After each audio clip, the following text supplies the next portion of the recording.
Bismillahirrahmanirrahim. Assalamualaikum warahmatullahi wabarakatuh.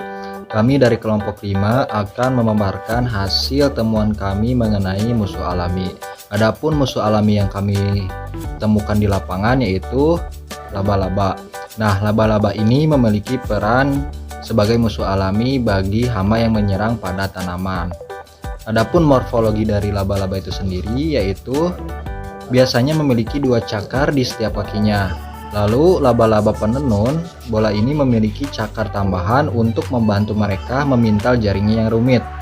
Pada laba-laba betina, sisi atas perutnya berwarna hitam dengan bercak-bercak simetris yang berwarna kuning. Kakinya berwarna coklat kemerahan pada bagian pangkal dan pada bagian ujung. Sedangkan laba-laba jantan tidak terlalu mencolok dalam penampilan. Ukurannya pun lebih kecil dibanding laba-laba betina, dengan kaki kecoklatan dan warna kuning yang lebih sedikit di bagian perutnya. Adapun klasifikasi dari laba-laba itu sendiri yaitu ada Kingdom Animalia, Phylum Arthropoda, kelas Arechinida, ordo Arenae, famili Arenaida, genus Argiope, dan spesiesnya Argiope aurantia. Kemudian kemampuan dari laba-laba ini dalam memangsa serangga atau hama yang menyerang pada tanaman. Nah, laba-laba ini berjalan lambat pada tanah karena laba-laba ini termasuk arboreal atau hidup di pohon, bukan terrestrial atau hidup di tanah. Nah, laba-laba ini juga biasa membuat pola tebal pada jaringnya yang menurut para ahli mempunyai fungsi untuk memantulkan sinar ultraviolet matahari guna untuk memancing serangga mendekat karena tertarik dengan cahaya yang dipantulkan oleh jaring laba-laba. Adapun pendapat lain mengatakan bahwa pola jaring tebal tersebut bertujuan untuk memberitahu burung untuk tidak terbang melewati jaring tersebut. Nah, teman-teman semuanya, untuk habitat dari laba-laba itu sendiri yaitu laba-laba ini memiliki habitat di ruang yang terbuka terpapar sinar matahari. Laba-laba juga memiliki jenis yang biasanya hidup di kebun, perkarangan, dan sawah, tergantung dari jenisnya itu masing-masing. Baik, yang selanjutnya merupakan siklus hidup dari seekor laba-laba. Jadi dari beberapa penelitian gitu ya menyebutkan bahwa siklus hidup satu ekor betina laba-laba itu biasanya mereka itu akan membentuk kantong telur sekitar 1-10 hari setelah mereka melakukan perkawinan. Nah, telur-telur tersebut itu biasanya akan menetas 10 hari kemudian. Nah, laba-laba muda ini biasanya mereka akan melekatkan diri pada bagian perut atau abdomen dari induknya selama rata-rata 3 hari, dan selanjutnya mereka akan memisahkan diri dari induknya dan kemudian mereka akan hidup secara mandiri. Nah, laba-laba betina sendiri itu dapat membentuk 3 kantong selama kehidupan dewasanya, biasanya sekitar 134 hari. Nah, untuk tiap kantongnya itu biasanya mengandung 63 telur. Nah, dari telur-telur tersebut selanjutnya akan dihasilkan 57 ekor laba-laba yang muda. Nah, laba-laba muda yang tersebut dapat bertahan hidup gitu ya sampai dia ada di fase masak sampai sekitar 50%. Jadi dari seekor induk laba-laba itu biasanya hanya menurunkan sekitar 85 ekor laba-laba dewasa kayak gitu. Untuk daur generasi dari telur hingga dewasa biasanya berlangsung sekitar 116 hari, dan telur sampai dewasa sampai mati itu biasanya sekitar 260 hari. Untuk populasi laba-laba dewasa sendiri untuk di alam gitu ya terutama biasanya dia itu hanya menurunkan 2 generasi saja. Sedangkan untuk perkembangan laba-laba muda sampai jadi laba-laba dewasa itu biasanya hanya melakukan 6-10 kali pergantian kulit. Nah, untuk betinanya sendiri biasanya dia berganti kulit sekitar 8-9 kali. Sedangkan untuk jantannya biasanya dia melakukan pergantian kulit sekitar 7-8 kali pergantian kulit. Seperti itu. Baik, di sini saya akan menjelaskan tentang hama ulat grayak atau yang sering disebut juga dengan ulat Spodoptera litura. Nah, di sini saya akan menjelaskan tentang morfologi, klasifikasi, serta tanaman apa aja sih yang diserang oleh hama ulat ini. Nah, yang pertama itu ada morfologi dari ulat grayak.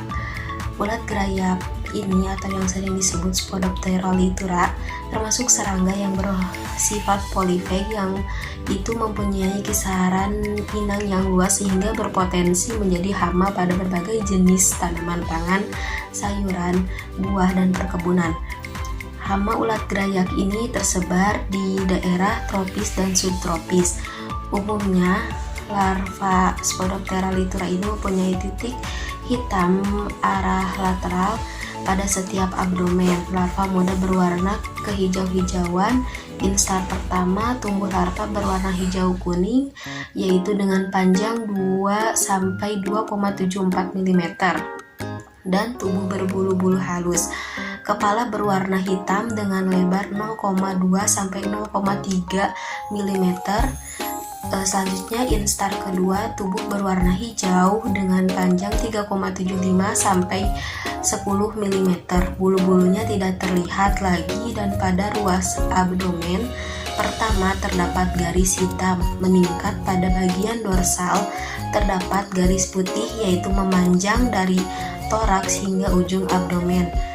Pada toraks terdapat 4 buah titik yang berbaris 2-2, yaitu larva instar ketiga memiliki panjang 8-15 mm dengan lebar 0,5-0,6 mm. Pada bagian kiri dan kanan abdomen terdapat garis zigzag berwarna putih dan bulatan hitam sepanjang tubuh. Instar keempat, kelima, dan keenam agak sulit dibedakan. Nah, untuk panjang tubuh instar keempat ini yaitu 13-20 mm, instar kelima 23-35 mm, dan instar keenam 35-50 mm. Mulai instar keempat warna bervariasi. Nah, pada posisi lateral dan dorsal terdapat garis kuning. Ulat Spodoptera litura yang baru menetas berwarna hijau muda. Bagian sisi coklat tua atau hitam kecoklat-coklatan. Ulat yang berkepompong dalam tanah membentuk pupa tanpa rumah pupa, yaitu berwarna coklat kemerahan dengan panjang sekitar 1,6 cm. Imagonya itu berupa ngengat dengan warna hitam kecoklatan. Pada sayap dapat ditemukan spot-spot berwarna hitam dengan strip-strip putih dan kuning. Sayap belakang berwarna putih. Kemudian yang selanjutnya ada klasifikasi. Nah, klasifikasi dari ulat grayak Spodoptera litura ini yaitu ada kingdom Animalia, filum Arthropoda, kelas Insecta, ordo Lepidoptera, famili Noctuidae, genus Spodoptera, spesies Spodoptera litura. Kemudian tanaman apa sih yang diserang oleh hama ulat grayak ini? Nah, serangga hama yang dapat menyerang lebih dari 80 spesies tanaman, sehingga dapat menyebabkan kerusakan pada beberapa sereal dan tanaman yang memiliki nilai ekonomis penting, yaitu seperti jagung, padi, serta sorghum. Terdapat juga pada tanaman sayur dan kapas. Ulat grayak Spodoptera litura ini merupakan salah satu OPT yang dapat menjadi ancaman budidaya jagung. Ulat grayak memakan daun-daun hingga ke pucuk tanaman, sehingga terlihat lubang-lubang pada daun jagung.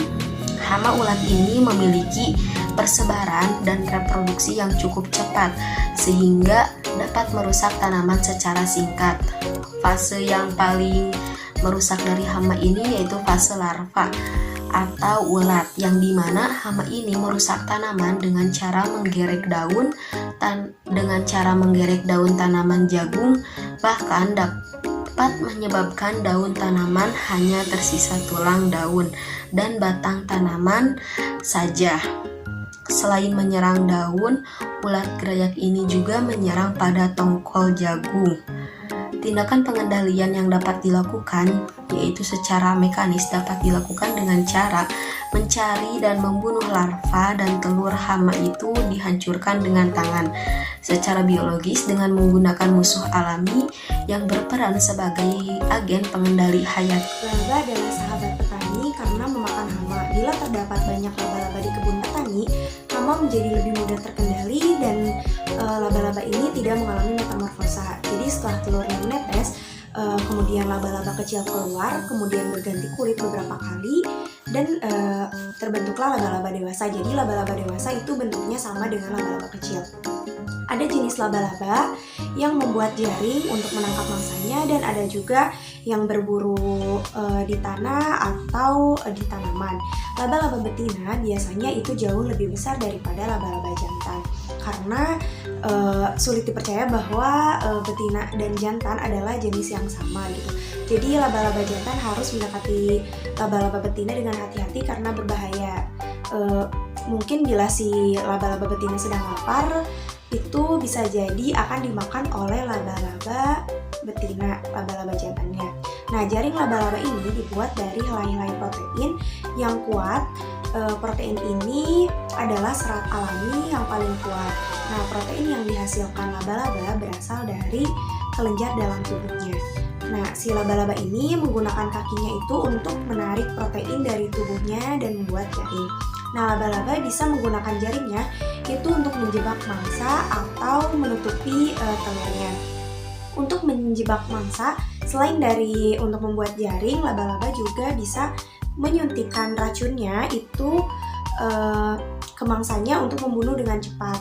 Nah, sementara itu yang lainnya itu bisa digunakan dengan cara memangsanya itu membungkus sutra untuk melumpuhkan si mangsa. Nah, laba-laba memangsa ulat itu dengan cara menjebak ulat pada jaringnya. Setelah menangkap ulat, laba-laba akan menyuntikkan racun untuk melumpuhkan ulat tersebut. Nah, kemudian laba-laba akan menghisap cairan sehingga setelah itu mangsanya itu akan mati.